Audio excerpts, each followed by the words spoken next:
말씀 마가복음 7장 14절부터 23절. 마가복음 7장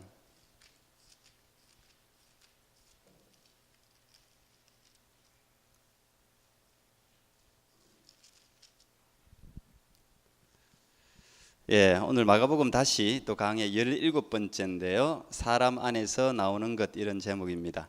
우리 7장 14절부터 23절 우리 한 절씩 교독하겠습니다. 하나님의 말씀입니다. 무리를 다시 불러 이르시되 너희는 다 내 말을 듣고 깨달으라. 무엇이든지 밖에서 사람에게로 들어가는 것은 능히 사람을 더럽게 하지 못하되 사람 안에서 나오는 것이 사람을 더럽게 하는 것이니라 하시고 무리를 떠나 집으로 들어가시니 제자들이 그 비유를 묻자. 예수께서 이르시되 너희도 이렇게 깨달음이 없느냐? 무엇이든지 밖에서 들어가는 것이 능히 사람을 더럽게 하지 못함을 알지 못하느냐? 이는 마음에 들어가지 아니하고 배에 들어가 뒤로 나감이니라 하심으로 모든 식물을 깨끗하다 하셨느니라. 또 가라사대 사람에게서 나오는 그것이 사람을 더럽게 하느니라. 속에서 곧 사람의 마음에서 나오는 것은 악한 생각 곧 음란과 도적질과 살인과 간음과 탐욕과 악독과 속임과 음탕과 흘기는 눈과 회방과 교만과 광패니 이 모든 악한 것이 다 속에서 나와서 사람을 더럽게 하느니라. 아멘. 오늘은 사람 안에서 나오는 것이라는 제목으로 우리 마가복음 말씀을 계속 이어가겠습니다. 오늘 본문 방금 읽었는데 아마 좀 딱딱한 본문이다 이렇게 느끼실지 모르겠습니다. 그런데 그 당시 이 글을 읽고 있는 수신자들, 그들은 로마에 살고 있는 이방인들이었죠.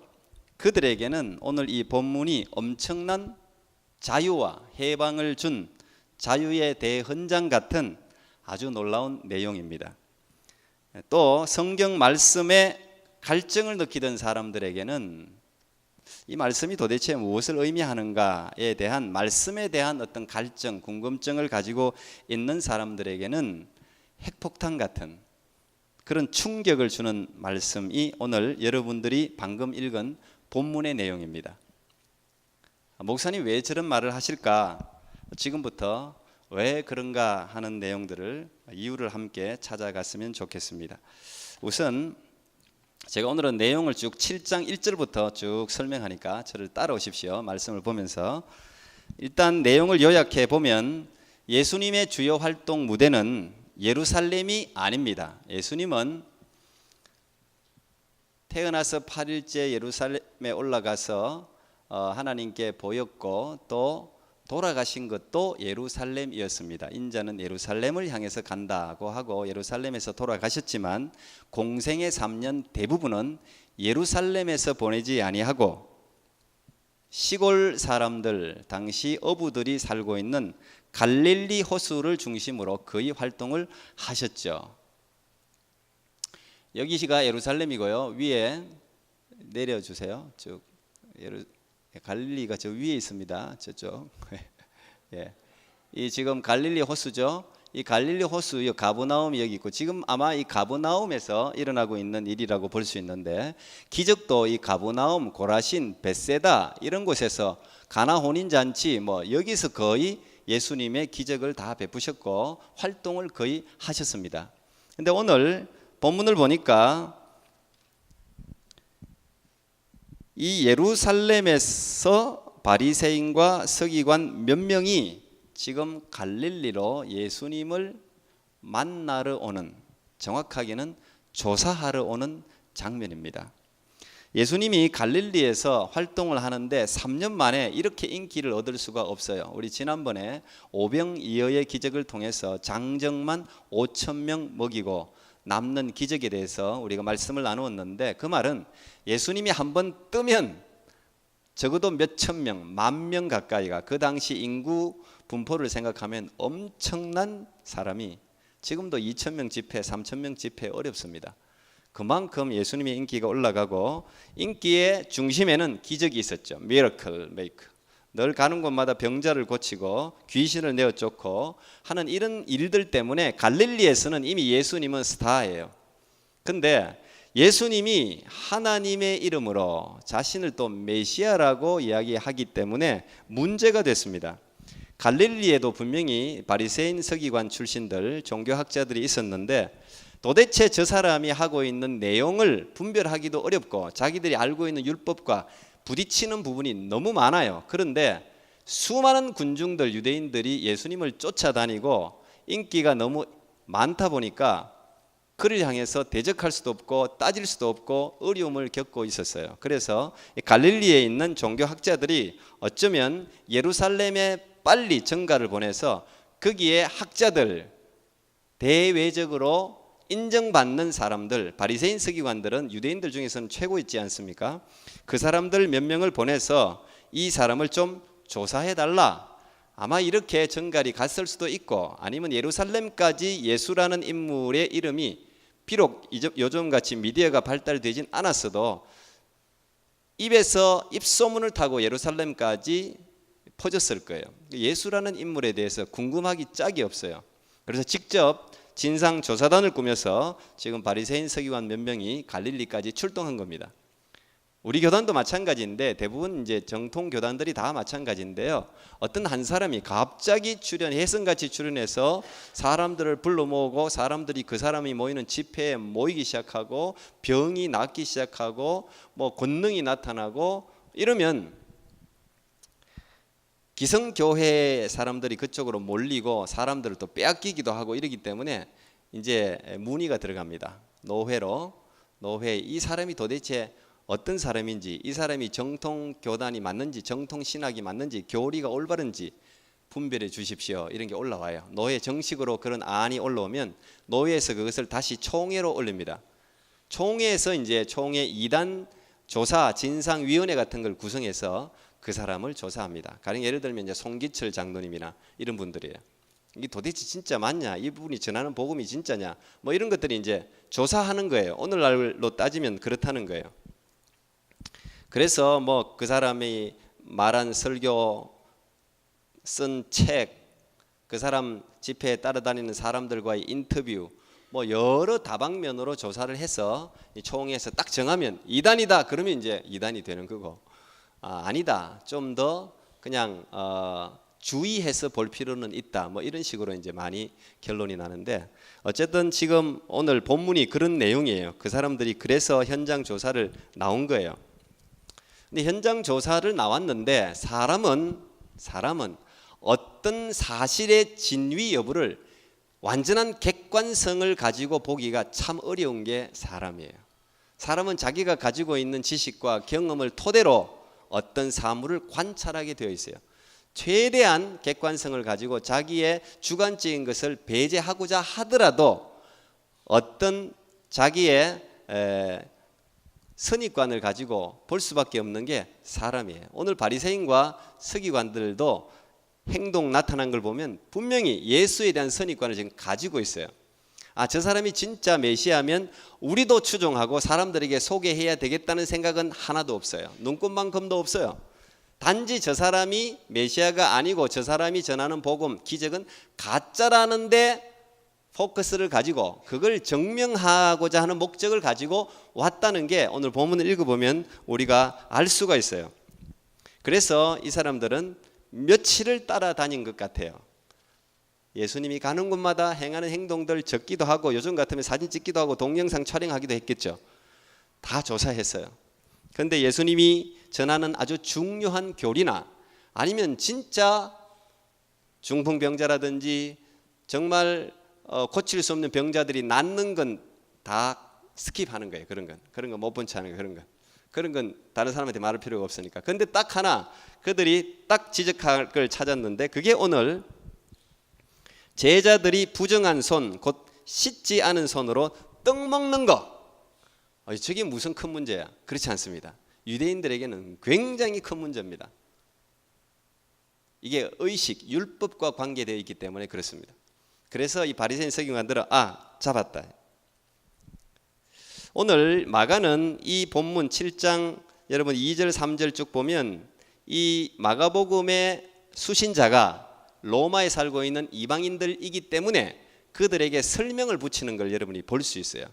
도대체 유대인들에게 관심이 없으니까 그들이 부정한 손 하면서, 부정한 손이란 무슨 뭐 여기 이상한 병이 든 손이 아니라 씻지 않는 손이 부정한 손이다. 설명을 붙이죠. 2절에 7장 2절. 3절에는 관로를 치고 바리새인들과 모든 유대인들이 장로들의 유전을 지키어 손을 부지런히 씻지 않으면 먹지 아니하며 하면서 3, 4절에도 유대인들의 관습, 의식, 율법을 지금 설명하고 있는 거예요. 이런 게 성경을 보면서 마가가 지금 로마에 있는 이방인들에게 보내기 때문에 설명하고 있구나, 우리가 이렇게 이해하면 되는데, 자, 그런 설명을 덧붙이면서 이 유대인들은 얼마나 장로들의 유전이라는 것은 오랄로입니다. 구전, 입으로 전해져 오는 많은 것들, 우리가 알기로는 613가지 지킨다 그러잖아요. 근데 그게 성경에 일일이 나와 있는 게 아니에요. 성경에는 그냥 기본적인 원리만 나와 있으니까 이 사람들이 처음에는 더 잘 지키기 위해서 열심을 내어서 그걸 해석하는 거예요. 그걸 우리 삶에 어떻게 적용해야 되나를 하나하나 다 적기 시작하다 보니까 이게 613가지가 되었어요. 근데 시간이 지나면서 원래의 성경 말씀보다는 성경을 해석한, 실제 삶에서 그들이 지켜야 할 것에 더 치중하는 거죠. 지금 오늘 이제 그런 거예요. 그들은 시장에서 돌아오면 아예 목욕해야 돼, 목욕. 왜냐하면 시장을 더러운 곳으로 생각했어요. 이방인들도 다니고 여러 사람들이 다니니까 유대인들은 다른 사람과 몸만 접촉해도 부정하다고 생각하잖아요. 그러니까 항상 시장에 갔다 오면 목욕을 해야 돼, 아예. 그리고 나서야 밥을 먹을 수 있어요. 심지어는 그들이 가지고 있는 그릇, 오늘날로 우리가 이야기하면 모든 숟가락, 그릇, 이것도 다 씻어야 돼. 전부 씻어야 이게 부정을 타지 않는 거예요. 이걸 지킨다는 거예요, 지금. 자, 우리가 오늘 이 본문만 보면 그러면 예수님 제자들은 손도 안 씻고 떡을 먹나 이렇게 생각할 수 있는데 그렇지는 않습니다. 유대인들은 우리처럼 젓가락, 숟가락 이런 걸 사용하지 않죠. 다 손으로 음식을 먹어야 되기 때문에 기본적으로 손을 씻어요. 제자들도 손은 씻었을 거예요. 분명히 위생적인 측면에서 분명히 씻었을 거예요. 그런데 왜 바리새인들은 제자들을 향해서 손을 씻지 않은 더러운 손이다 이렇게 이야기하냐 하면, 자기들이 씻는 것도 다 법이 있어요. 법대로 씻어야 돼. 그냥 대충 손을 이렇게 씻으면 되는 게 아니라, 예를 들면 주먹을 쥐어야 되고 두 손을 이렇게 비벼야 되고 팔꿈치까지 다 씻어야 돼. 가령 그들이 정해놓은 그 법에 따라서 제자들이 하지 않았다는 거예요. 그들은 그게 굉장히 중요하잖아요. 하나하나 따지는 거. 그래서 바리새인들은 예수님의 제자들을 향해서 부정한 자들, 이 부정한 자들 이러면 별 의미가 우리가 다가오지 않는데, 이 부정한 자들이란 곧 죄 있는 자들 이 말이에요. 너 죄인이다 이 말이에요. 여기서 여러분 장로들의 유전이라는 것은 모세의 법을 나름대로 해석해서 내려오는 구전들, 여러분 잘 아는 탈무드 같은 거, 미드라시, 미시나 이런 그런 해석한 게 굉장히 길어요. 자, 오늘 이 바리새인들은 어떻게 보면 정확하게 지적한 거예요. 바른 지적을 한 거예요. 제자들도 거기에 대해서 맞다고 생각했어요. 저 바리새인들이, 서기관들이 랍비잖아요. 선생님들이 지적하는 것은 바르다. 내가 고쳐야 되겠다. 분명히 제자들도 그렇게 생각했을 거예요. 그런데 예수님이 의식적으로 율법적으로 바른 지적에 대해서 첫 마디가 그게 7장 6절에서 8절까지 말씀입니다. 7장 6절에서 8절까지 보니 그 말을 듣자마자 예수님이 하시는 말씀이, 이르시되 이사야가 너희 외식하는 자에 대하여 잘 예언하였도다. 기록하였으되 이 백성이 입술로는 나를 공경하되 마음은 내게서 멀도다. 사람의 계명으로 교훈을 삼아 가르치니 나를 헛되이 경배하는도다 하였느니라. 너희가 하나님의 계명은 버리고 사람의 전통은 지키느니라. 전혀 예상 못했던 대답을 예수님이 하는 거죠. 제자들도 이걸 이해를 못했어요. 예수님이 도대체 왜 저런 말을 하시나. 그래서 나중에 제자들이 집에서 묻는다고요. 아니 예수님 왜 그런 말씀을 하셨어요? 도저히 이해가 안 됩니다. 그 사람들 바른 말 했는데. 우리가 어딘가에 굳어진다는 게 이렇게 무서운 거예요. 우리가 자라고 있는 분위기, 교육, 제자들도 유대인들이기 때문에 그런 분위기에서 자랐기 때문에 당연하게 생각하는 거예요. 근데 예수님은 오늘 그 바리새인들, 서기관들을 향해서 첫 번째, 외식하는 자다. 외식하는 자다. 외식하는 자가 어떤 사람들인가는 여러분 잘 아시잖아요. 겉으로만, 마음은 전혀 없는. 외식하는 거 그거 싫잖아요.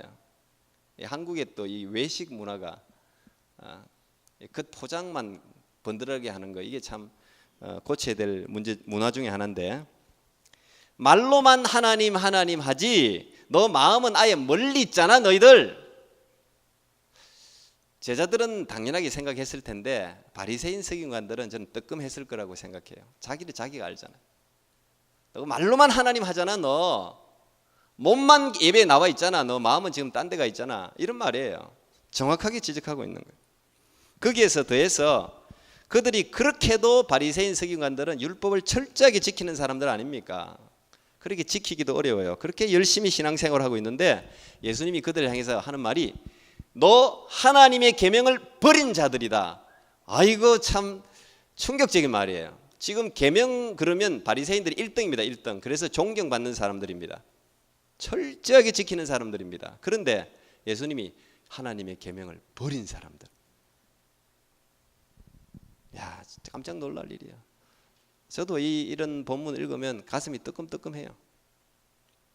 우리 자신을 돌아보지 않을 수 없는 이야기죠. 정직한 이야기를 예수님이 하고 있는 거예요. 왜 예수님이 그러셨을까? 예수님은 그들이 못 알아들을까 봐 예를 하나 드셨어요.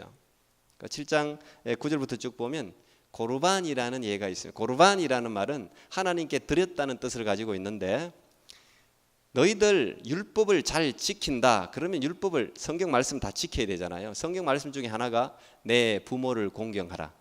이건 10계명이에요. 그들이 제일 중요하게 하는 10계명, 인간에게 주신 첫 번째 계명이에요. 내 부모를 공경하라. 그러면서 부모를 회방하는 자, 이 말은 다른 번역서에 보면 부모를 욕하는 사람, 부모를 저주하는 사람, 부모에게 대드는 사람. 저도 아이들에게 제일 뭐라 그러는 게 그겁니다. 부모에게 대드는 거 용서 안 합니다. 너 얼마 부모를 하나님처럼 알아야지. 제일 큰 죄야 너 그거. 성경적으로 맞는 거예요. 부모를 욕하는 자는 죽임을 당할지니라. 그게 성경이 가르치는 거예요. 그러면 너희들 왜 그거 안 지키냐 이 말이에요. 성경은 내 부모를 공경하라. 부모를 욕하는 자는 저주를 받을지어다. 부모가 어려움에 처하고 부모가 병이 걸리고 부모가 거동이 불편하고 부모가 살아갈 수 있는 힘이 없고 그러면 너희들이 가서 도와야지. 그게 성경 이야기인데 너희들은 고르반이라는 것은 하나님께 드렸다. 자기가 돈이 있어요. 그런데 이 돈을 하나님께 고르반, 이건 엄마 아빠가 나 지금 돈이 좀 필요한데 너희들 좀 어떻게 도와줄 수 없겠니? 엄마 내가 돈이 지금 딱 필요한 게 100불인데 나 딱 100불이 있는데 이거 고르반이야. 이 돈 고르반. 이건 하나님께 드린 거야. 그러면 부모님도 아무 소리 못 하는 거예요. 이건 율법적으로 이해가 되는 거예요. 용납이 되는 거예요. 그러니까 이놈들이 이 법을 다 자기 마음대로 사용해가지고 무조건 엄마 아빠 모시기 싫고 드리기 싫으니까 고르반, 엄마 아빠 이거 고르반, 우리 집 이거 고르반이야. 이거 어떻게 못해? 너희들 그렇게 하지 않냐? 예수님이 지금 그 말 하는 거예요. 너희들 말씀 안 지키잖아. 그리고는 그 돈 다 다른 데 사용하는 거예요. 조상의 형식적인 전통을 지킨다고 진짜 하나님의 말씀, 진짜 하나님의 진짜 뜻을 어긴단 말이에요. 오늘 우리 현대교회 우리 성도들도 이런 일이 얼마나 많은지 정말 아마 헤아리면 다 가슴, 마음이 다 찔릴 거예요. 근데 이 말을 무리뿐 아니라 제자들도 알아듣지 못했어요. 제자들도 유대교에 길들여져 있었기 때문에 바리새인들의 말이 뭐가 뭔지 뭐가 잘못됐는지 이해를 못했어요. 그러니까 17절에 보니까 집에 돌아와서 예수님, 도대체 예수님 하신 말이 뭡니까? 좀 우리 못 깨닫겠습니다. 그렇게 질문한단 말이에요.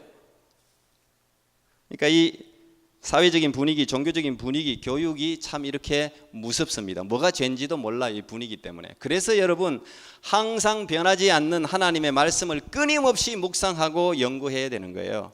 하나님의 말씀은 살았고, 여러분 이 하나님의 말씀이 살았다는 것을 여러분 어떻게 이해하십니까? 이번 달 말씀이 이 히브리서 4장 12절 말씀이 주보에 나와 있는데 꼭 그 달 말씀 꼭 보세요.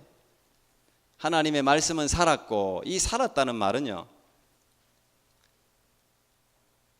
천년 후, 천년 전, 2016년, 2216년 그때도 하나님의 말씀이 살았다. 그 말은 그 시대를 정확하게 진단한다는 거예요.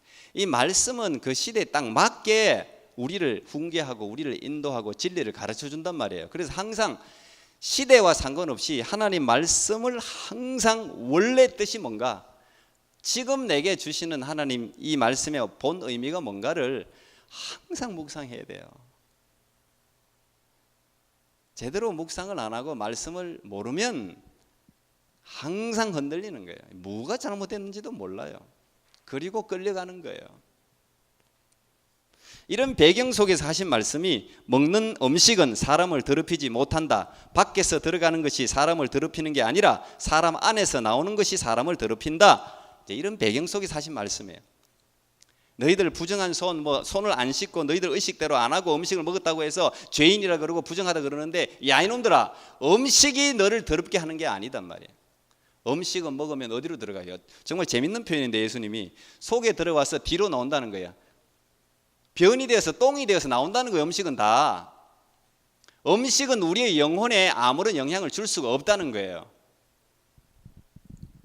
물론 이제 위생적인 측면에서는 나쁜 음식 먹으면 육체에 좀 해롭겠죠. 그런데 영혼에는 영향을 줄 수가 없다는 거예요. 그래서 마가는 예수님 말씀을 종합적으로 자기가 해석해요. 그게 19절입니다. 모든 식물은 깨끗하다, 이렇게 결론을 내리는 거예요. 모든 음식은 다 깨끗하다, 뭘 먹어도 상관없다. 자, 그래서 제가 이 로마에 살고 있는 이방인들에게는 이게 희소식이라, 자유를 주는 놀라운 말씀인 거예요. 이 이방인들은 유대교인 하나님을 믿으려고 하니까 지켜야 될 게 너무 많아. 못 먹는 게 너무 많아요. 유대인들은 돼지고기 안 먹잖아요. 여러분 지금 돼지고기 안 먹는 사람, 물론 이제 두드러기 때문에 안 먹는 사람이 있을 거야. 근데 이 예수를 믿으려고 하는데 난 돼지고기를 너무 좋아해. 그런데 유대인 율법에 보니까 돼지고기를 먹으면 안 된단 말이에요. 이건 레위기에 나와 있는 말씀이잖아요. 그러니까 갈등이 생기는 거예요. 음식 가릴 거 너무 많고, 요즘도 뭐 이 유대인들은 코시어 해가지고 코시어 음식만 먹잖아요. 이슬람들은 뭐 할란가 그 무슬림들은 그거 먹잖아요. 아무 필요 없는 일들이 사실은, 물론 위생적으로 좀 좋을지 몰라도 영적으로 아무 상관없는 거예요. 이 구약을 지금까지도 이 멍청한 사람들이 지키고 있는 거예요, 사실. 예수님이 하신 말씀은 먹으면 다 똥이 되어 나오는 거지, 그게 무슨 영혼을 더럽히는 겁니까? 그러니까 이들은 자유를 얻는 거예요. 아, 그렇구나. 음식은 아무거나 먹어도 음식이 우리 영혼에 믿음에 영향을 미치는 게 아니구나. 이방 사람들은 이걸 들을 때 얼마나 기뻤겠어요. 자유였겠어요.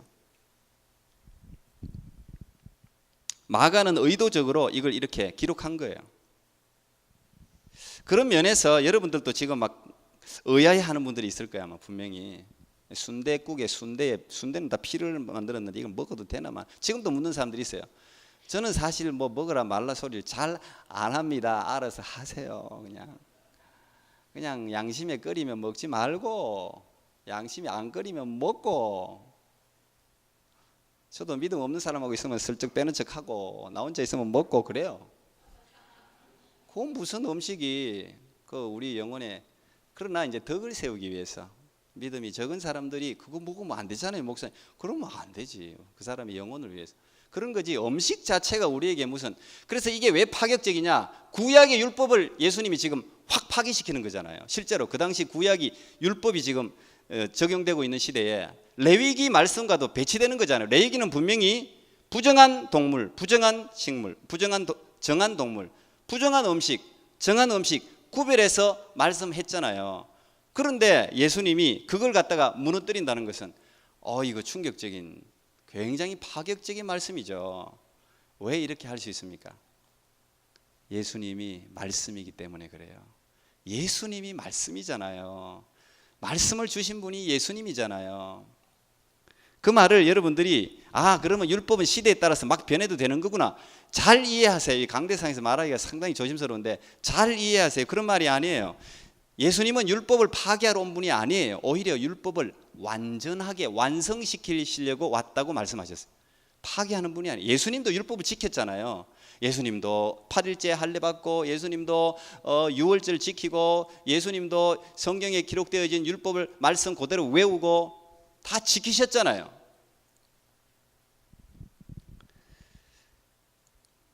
예수님이 오늘 하고 있는 이야기는 이 율법이 시대와 사람에 따라 율법의 본 정신대로 제대로 적용되어야 함을 우리에게 이야기하는 거예요. 지금 이 본문에서 예수님은 손은 씻으면서 마음은 전혀 돌아보지 않는 바리새인들을 책망하고 있잖아요. 외식하는 자. 여러분 100번 손을 씻어도 마음을 씻지 않으면 아무 소용없는 거예요. 음식 여러분 앞만 가려 먹으면 뭐 해요? 앞만 가려 먹으면 뭐 하냐고. 마음을 다해서 하나님을 사랑하지 않는데 무슨 그게 뭐 의미가 있어요? 오늘 예수님이 지적하는 건 그거예요. 손 안 씻는다고 정죄하고 지적하고 책망하고 뭐 잘못됐다고 말하고 그게 잘못됐다는 거예요. 넌 네 마음을 살펴보라는 거예요. 예수님은 유대인들의 신학적인 사고를 완전히 깨고 있습니다. 율법에 젖어 있는 그들의 잘못된 태도에 찬물을 얹고 계시죠. 그들은 겉으로는 율법을 지키면서 마음은 전부 다 오늘 사람 안에서 나오는 거 음욕, 간음, 살인, 교만, 정죄 이런 걸로 가득 차 있는 거예요. 이걸 정확하게 예수님이 보고 있는 거죠. 그래서 여러분 성경은 언제나 시대적 균형을 이룹니다. 표준을 제시합니다. 제가 늘 성경은 항상 균형을 이뤄요. 어떤 사람에게는 율법을 중요하다고 이야기하고요. 어떤 사람에게는 율법이 중요하지 않다고 이야기해요. 바울도 그렇게 하지 않았습니까? 율법 있는 자에게는 율법 있는 사람처럼 행동했어. 근데 율법 없는 사람에게는 율법 없는 사람처럼 행동했어요. 왜 그랬습니까? 고린도전서 9장 21절 보니까 율법 없는 자에게는 내가 하나님께는 율법 없는 자가 아니요 도리어 그리스도의 율법 아래 있는 자나 율법 없는 자와 같이 된 것은 율법 없는 자들을 얻고자 함이라 그랬습니다. 그래서 제가 바울이 예수님을 제일 많이 닮았다고 늘 이야기하는 거예요. 예수님의 그 율법의 본 정신을 정말 제대로 이해해가지고 진리를 알면 진리가 우리를 자유케 하잖아요. 이 펜스, 이 울타리를 왜 쳤는지를 정확하게 알면 자유할 수 있잖아요. 근데 이 울타리를 왜 쳤는지를 모르면 무조건 울타리를 건드려서도 안 되고 막 그게 법이 되고 우리를 사로잡는단 말이에요. 근데 여러분 이 성경 말씀은 우리를 사로잡고 억압하고 그냥 그러려고 하는 게 아니라 우리에게 참 자유를 주려고 하는 거예요. 여러분들이 왜 자유를 못 누리고 있는지 아세요? 하나님을 몰라서 그런 거예요. 진짜 말씀을 깊이 묵상 안 해서 그런 거예요. 왜 이 말씀을 주셨는지를 모르기 때문에 그런 거예요. 그러니까 말씀이 율법이 되는 거예요. 우리한테 짐이 되는 거예요.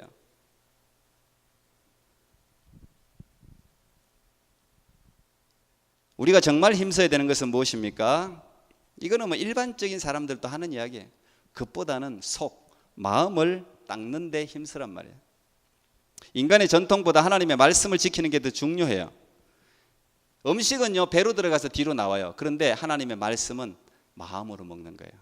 마음으로 들어가는 거예요. 그래서 마음을 고쳐놓는 거예요. 여러분 마음이 병들면 육신이 다 병들잖아요. 말씀을 먹어야 고쳐지는 거예요. 육신의 질병도 고쳐지는 거예요. 하나님 말씀을 먹어야 돼요. 사랑해야 돼요. 솔로몬도 그래서 강조하기를 잠언 4장 23절 모든 지킬 만한 것보다 더욱 내 마음을 지키라. 생명의 근원이 이에서 남이니라. 그렇게 말했습니다. 열 길 물속은 알아도 한 길 사람 속은 모릅니다. 겉으로 보기에는 멀쩡해도 속에 악한 생각으로 가득 차 있는 게 사람이에요. 특별히 진짜 나쁜 놈들은 겉이 대체로 멀쩡해요. 그리고 지위가 높아요. 간판이 좋아요. 물론 겉이 나쁘고 속도 나쁜 사람도 있어. 근데 그런 사람들은요 겉이 악하게 생긴 사람은요 작은 범죄를 저질러. 근데 겉이 아주 착하게 생긴 사람은 큰 범죄를 저질러요. 한번 잘 살펴보세요. 한국에도 2014년입니까? 김수창 전 제주지검장이 음란 행위 하다가 잡혀가지고 지검장 옷 벗었죠. 그리고 요즘 뭐 경찰들이 전부 보호하라고 하는 청소년들 그냥 성적 행위 해가지고 지금 경찰들도 난리 나고 다 그렇지 않습니까? 대통령이 뭐 성적 스캔들이 없나 전부 다 그 점잖은 옷 뒤에 다 악한 것들을 감추고 있는 거예요. 목사들도 마찬가지예요. 성적인 거룩한 이런 옷에 감추고 있는. 모두가 그렇다는 게 아니에요. 더 거룩하게 사는 사람들이 훨씬 많지만 우리가 우리 스스로를 겉을 자꾸 꾸미는데 치중하지 말고 우리의 마음을 꾸미라는 말이에요. 예수님이 하시는 말씀이 예수님은 마음을 본단 말이에요. 만물보다 거짓되고 심히 부패한 것은 마음이라. 예레미야 17장 9절 만물보다 거짓되대요. 제일 더러운 냄새가 여기서부터 난다는 거예요. 이미 구약에도 이 마음이 중요하다는 것을 이야기했어요. 근데 바리새인들은 그건 안 지켜. 겉으로만 지키는 거예요. 왜? 그게 보이니까. 우리도 마찬가지예요. 보이는 것에 치중할 수밖에 없잖아요. 사람은 그걸로 평가하니까. 그렇지만 여러분, 정말 신앙생활을 제대로 하십시오. 하나님은 마음을 봅니다. 예배를 볼 때도 마음으로 드리십시오. 헌금을 해도 마음으로 드리십시오. 봉사를 해도 마음으로 하십시오. 목사가 평가하는 게 뭐 그리 중요합니까? 물론 그것도 중요할 수 있어요. 다른 사람의 칭찬도 중요할 수 있지만 최종적으로 하나님이 평가하잖아요. 이 시대에 회복해야 될 것은 진실이에요. 진실한 크리스찬이에요. 사람 눈치 보지 말고 정말 하나님 앞에서 바르게 신앙생활 하는 거. 구약의 요엘 선지자가 뭐라 그랬습니까? 너희는 옷을 찢지 말고 마음을 찢고 너희 하나님 여호와께로 돌아올지니라. 왜요? 유대인들이 슬프기만 하면 죄만 지면 옷만 찍찍 찢는단 말이에요. 옷만, 그냥 옷만 찍찍 찢으면 이게 슬픔을 표현하는 거예요. 물론 옷과 마음을 같이 찢는 사람이 있죠. 느헤미야 같은 사람들 옷과 마음을 같이 찢었죠. 그러나 어떤 사람은 옷만 찢는단 말이에요. 슬픈 채만 한단 말이에요. 회개 안 한단 말이에요. 근데 진짜 회개는 마음을 찢어야 되는 거예요. 거기에 역사가 일어나는 거예요. 기도하는 척 한다고 역사가 일어나는 게 아니라 기도를 해야 역사가 일어나는 거예요. 예배를 제대로 드릴 때 불이 임하는 거죠. 오늘 우리가 회복해야 되는 것은 이런 거예요. 하나님은 자신을 어떻게 사랑하라고 했습니까? 우리가 잘 아는 쉐마 신명기 6장 5절, 너는 뭐라고 그랬습니까? 마음을 다하여, all your heart, 마음을 다하여, 힘을 다하여, 성품을 다하여 내 하나님을 사랑하라 그랬잖아요. 겉으로 말고 속을, 마음을 다해서 사랑하란 말이에요. 마음을 다해서. 아무리 멋진 제복을 입어도 마음의 제복을 입지 않으면 더러운 것이 나오는 법이에요. 그런데 아무리 형편없는 옷을 입어도 마음이 멋진 옷을 입으면 아름다운 행동이 나오는 법이에요. 제가 이 세 분 한번 얼굴 한번 비춰볼래요? 이분들이 다 공통점이, 이분은 신체 3급 장애인입니다. 61세. 이분은 75세 할머니입니다. 이분은 93세 할아버지인데 2살 때 고아가 되신 분입니다. 그런데 이분의 공통점이 뭐냐? 전부 이분 또 폐지, 이런 폐지, 한국은 이런 거 모으잖아요. 남들이 버린 이런 종이라든지 이런 철근이라든지 이런 걸 판단 말이에요. 이걸 1년 내에 모아서 팔면 한 100만 원쯤 나온답니다. 그런데 이 93세 할아버지도 본인이 1년에 장학금으로 내는 돈이 300만 원이에요. 그런데 100만 원밖에 안 나올 때는 자기 용돈까지 다 낸답니다. 이 세 분이 다 장학금 내는 분들이, 장학금 다 자기 돈 1년에 한 20만 원씩 30만 원씩 이거 다 모아가지고 장학금 내는 거예요. 겉으로 보면 사람들이, 우리 한국 사람들은 겉에가 그냥, 그래서 차도 좋은 차 타야 되고 뭐 그렇잖아요. 겉에가 좀 이렇게 좀 잘 차려입지 못하면 사람을 내리보잖아요. 이 참 나쁜 버릇인데 그건 어쩔 수 없어. 깨끗하게 차려입는 건 중요한데, 이분들 다 장애인이고 뭐 할머니고 힘도 없고 다 이 고아였고 뭐 이런 분들이 자신이 받은 은혜 감사해서 저 폐지를 모아서 말이죠, 1년 내 장학금을 낸단 말이에요. 겉은 비록 초라해도 마음이 깨끗하단 말이에요. 마음이 아름답단 말이에요. 그래서 예수님은 네 마음에서 좋은 것도 나쁜 것도 다 거기서 나온단 말이죠. 그러므로 우리는 마음을 보는 훈련을 해야 됩니다. 사람을 볼 때 언제나 마음을 살필 줄 알아야 됩니다. 겉에 현혹되어서 사람을 잘못 판단하면 안 되죠. 물질적인 것에 현혹되어서 진짜 중요한 것을 놓쳐서는 안 됩니다. 겉을 꾸미는데 너무 시간을 많이 빼앗기지 마십시오. 물론 겉을 꾸미는 것도 저는 중요하다고 생각합니다. 최소한 다른 사람에게 눈총을 받지 않도록 깨끗하게 꾸미는 게 중요해요. 깨끗하게. 그러나 지나친 것은 우상입니다. 뭐든지 지나친 것은 우상입니다. 마음을 가꾸십시오. 이 방학은 마음을 가꾸기 좋은 계절입니다. 책은 마음을 가꾸는데 최고죠. 성경 말씀은 마음을 가꾸는데 최고의 양약입니다. 성교나 훈련 전부 마음을 가꾸는 훈련들이에요. 마지막 말씀 외우고 마치도록 하겠습니다. 로마서 12장 2절 우리 같이 큰 목소리로 같이 한번 읽겠습니다. 우리 같이 읽습니다. 시작. 너희는 이 세대를 본받지 말고 오직 마음을 새롭게 함으로 변화를 받아 하나님의 선하시고 기뻐하시고 온전하신 뜻이 무엇인지 분별하도록 하라. 아멘. 기도하겠습니다. 하나님, 오늘 예수님은 그 당시로서는 충격적인 말씀을 하셨습니다. 주님, 우리도 때때로 율법에 사로잡혀서 살 때가 많습니다. 그래서 신앙생활이 자유스럽지 못할 때가 얼마나 많습니까? 주님, 하나님의 말씀을 마음을 다해서 보게 하시고 이 말씀이 주는 엄청난 자유를 우리 귀한 하나님의 백성들이 다 누릴 수 있는 은총을 허락하여 주시옵소서. 하나님은 사랑이십니다.